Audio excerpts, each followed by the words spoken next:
Magandang araw mga kalings, another day, another vlog.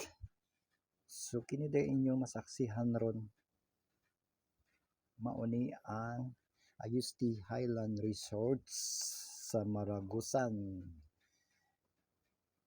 Mosaksi mi sa Sea of Clouds. So Ayusti Highland Resorts hinlo gid siya, hinlo affordable. So 300 ang ilang entrance na nakay meals na nakay breakfast. So ang mga kwarto nila affordable.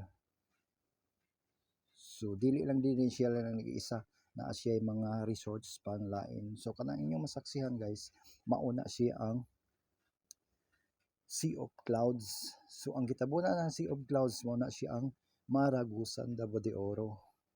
So speaking of Davao de Oro, Maragusan, kung gikan ka sa Mati mo travel kag paingon og Maragusan is almost 2 hours.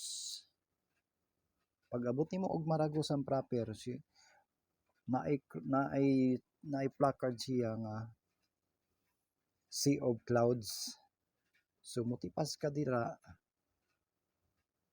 Ako lang ipagbalo ang kalsada diay is rough road. Ang imong i-travel almost 4 kilometers rough road na siya. So hinay-hinay lang sa pagbiyahe. So mo na siya ang another resorts. Nindot gid siya guys, nindot. So sa Maragusan dili lang Sea of Clouds ang ilang tourist spot. Napa sila yung mga waterfalls. So ang clouds di ay mawala ni siya mga alas 8. Magsugod ni siya is 4:30 AM.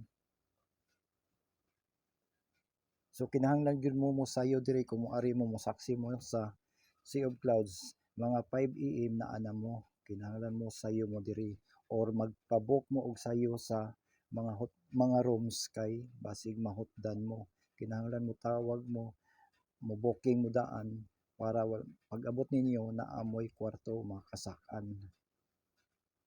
So pwede mo mag-overnight diri. So sa Ayusti Farm Resort. So speaking sa kanang nanggilihok day ako ng mga kauban sa trabaho. Shout out sa Art Nickel Resources Banay Brands. So mga ang ilang kuan. So ang lang ikon ang elevation day aning farm is 900 ang elevation above sea level. So maugid ay na siyang nag Sea of Clouds.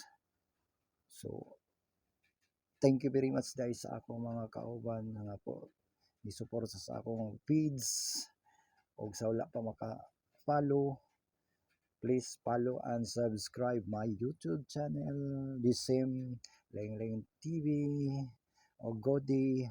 Happy weekend. Thank you very much. God bless our